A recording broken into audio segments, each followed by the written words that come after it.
Hello, I'm Steph from IDRIVEACLASSIC and we're back for another episode of Rust to Roadworthy. And I feel like our first video we started off with a very rusty car and we're slowly edging inch by inch closer to having a roadworthy car. Now if you've missed the previous episodes of this, you should go back and watch them because we've done an awful lot of work on this wing, and I'm leaving this at this state for now, and I'm going to carry on doing a bit of rust exploration because I need to know how bad it is, and I need to do a bit of a sum up really and work out what I need to do the rest of my time. So really today I want to get going on that door on this side and that back arch. In the previous episode we did that arch and it wasn't too bad, but I think today we're going to uncover some serious nasties. And I feel slightly daunted by that, but progress is only made one step at a time, so we need to push on. There's also been bits that I've been pushing on with off the camera as well. So I went down the other day and I picked up a panel off Ben Clayton, who was an incredibly lovely and knowledgeable man. And so we've got the outer sill, the inner sills in the post, and welding is booked for Friday. And by welding, what I mean is I was very happy to have a go at this, but I do recognise my own limitations, and I'm farming out the welding of the sill to a professional because that's structural. It's not really something I should just be having a go at. As with all these videos, I do like to remind you that I'm just a glorified pen pusher who wanted to keep their marina on the road. I'm not actually a professional in any way, shape or form. I'm just showing you what I'm doing at home, at Kev's home, making the mistakes and learning along the way. Now, I thought I'd get Kev on to really talk us through where we are with the car so far and what his prognosis is, because I think he's maybe slightly more positive than he was in that first video. Well, the marina repairing varies haven't come down and repaired this thing, regrettably, in the last time that I looked at the thing. So here we are again. So basically, it is looking a little bit better than it was before. It is looking a little bit better than it was before. However, clearly there's an awful lot of work to be done on it. The wing, the basic shape's there, and it's all solid. Hasn't dropped yet.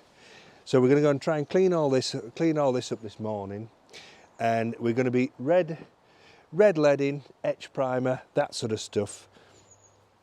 Really, it could be a police car, couldn't it, with this stripe? This stripe on, really. It won't catch many criminals though, unfortunately, in the state it's in at the moment. So basically, we're going to be using a stone chip on the sills on that side and the lower rear valance, and this front valance here, purely just to stop the rust coming through. Because bear in mind, as we said before, we're not rebuilding it to a concourse standard. It's just going to be a roadworthy vehicle. So yeah, touch wood at the moment. I think we should be all right. So there'll be another update fairly shortly, and we'll let you know how we go on. Now here's a quick recap on what this door looked like before I started rubbing anything back. It's probably no surprise with all those bubbles as to why I thought the door was going to be slightly worse than it actually was. It's tea break time, which is a really great time to evaluate where we've got to and what we need to do next.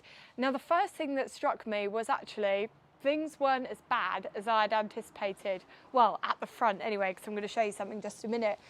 So all round here was, I can't remember if you remember, but it was quite rusty. And what we did, well, I just got to it with the grinder and I just started grinding it back. Now I know that this trim needs to come off and this wing mirror, that's fine, we'll get all that sorted. But the idea is that I just wanted a really good working knowledge of how bad the problem was, because after today I need to start making a proper timeline before we get to the NEC to work out what we do next. So as you can see, the bottom of the door, exactly as I'd expected, that's gone through, but not too badly that it can't be kind of patched a bit and well filled and just skimmed and put back right. So that's not too bad. However, let me show you what happened when I started going at the back of the car. I took a bit of the sill with me, which was nice. That's a nice little souvenir, isn't it? But you know what? This obviously isn't the first rodeo that someone's had with this sill, because surrounding this bit that's come off, that's all rotten, is actually filler. So I think, well, not the first time, it's probably been patched. Now, a lot of people at this point would criticise the person who's done it before, but actually I'm going to thank them, because if somebody hadn't put time and effort into the car already to get it to this point, I wouldn't be standing here today working on it in 2023. So whoever you were that did this work, thank you for doing it, because it's meant that I could get to today. Now, as you can see, it's pretty poor down here in terms of what we've got going on, which is exactly why I'm farming out the sill. So that sill's going to be done professionally. So I guess after we've had a cup of tea and some biscuits, I'm going to carry on with that back arch, carry on taking it back and see what else we've got to work with, and I'll show you. But I think Kev's been busy doing something as well, because he's been remarkably quiet and not cracking jokes as I go. So should we have a look, see what he's been doing? Right, well, it's just like 1984 again, when I was doing rubbish like this years and years ago. So, final fill in with this on the top of the wing. So I go all the way along with the fine filler, just waiting for that to dry now, because obviously it's October and cold and all the rest of the good stuff. So that should be ready for today. To take this trim off down here. Then round here, just done a bit more on the top of this wing here, that we already put plates in the tops of that wing. That's okay, that's fine. We've ground this back arch off here, and that's all sound. There's just a little bit of filler in the back of there, and a little bit where we put the plate on the sill there. So hopefully that should be all right. So I think, as I said before, we're going to put some stone chip on this just to try and hold the rust back a little bit as best we possibly can. Once that had fully dried, I rubbed that back with 80 grit sandpaper and the block, just as we've shown you in previous videos, and this is what I was left with. So we're going to pop something else onto this wing in just a minute, but first of all, let's see what else I've been doing in terms of treating that rust.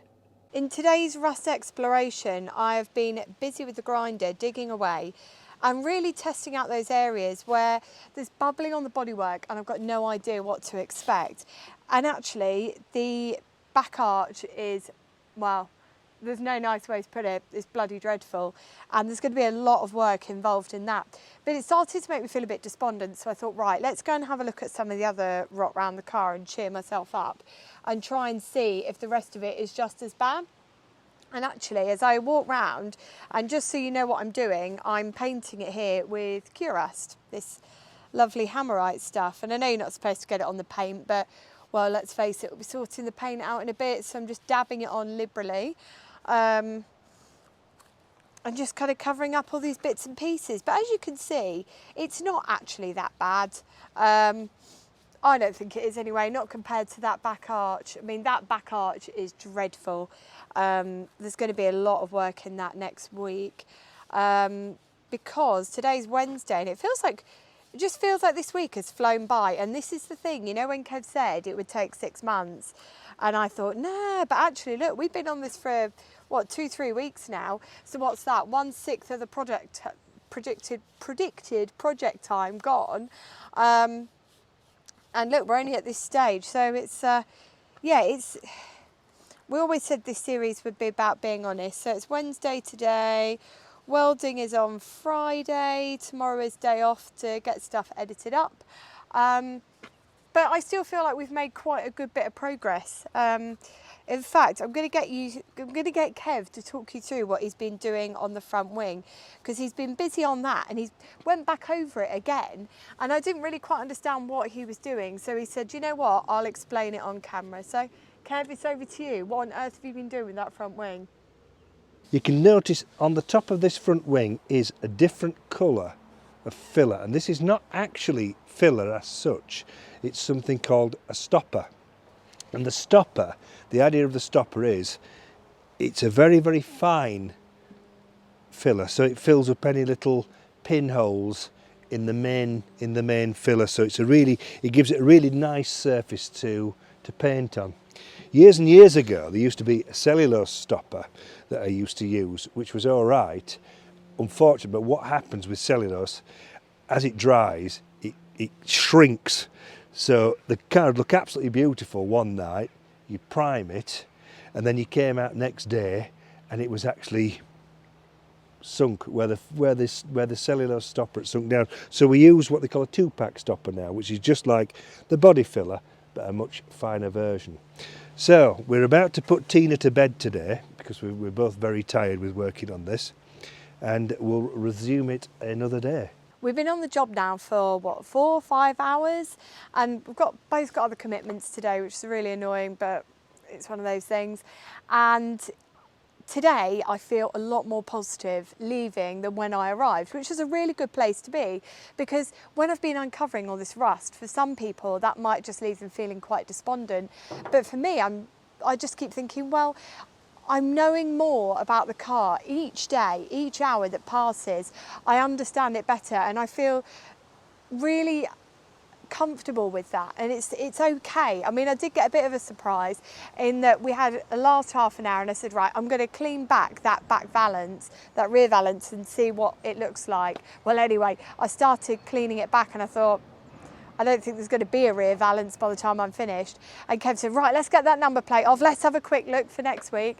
So anyway, we took it off and we had a look. And as you can see, there wasn't really much of a rear valance to speak of. So I guess in the next video, we're going to really get that to its end point. I mean, it's pretty much there already. I wish you could feel it. You can feel it at the NEC, don't forget, because we're going to be there at the Classic Motor Show. But everything is starting to slowly come together, and so we'll get that sorted. We'll start treating that rust, rub that back arch down, have a look. What on earth are we going to do with that other back arch? I don't know. I need Kev's expertise on that.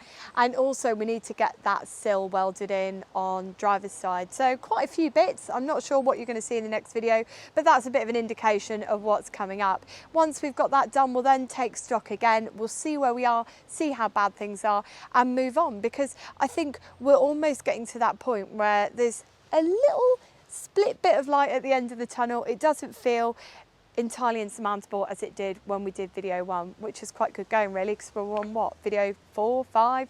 But anyway, I hope you're enjoying Rust to Roadworthy. Let me know what you think in the comments section below. If you have any questions for Kev, you can pop them below. If you have any questions for me and my limited knowledge, pop them below too. We're also considering one last thing that I could do with your opinion on at home. Do we stay with BL Glacier White, which might as well be Rusty White, or do we go for BL Aqua? It'd just be really great to get some thoughts from you at home.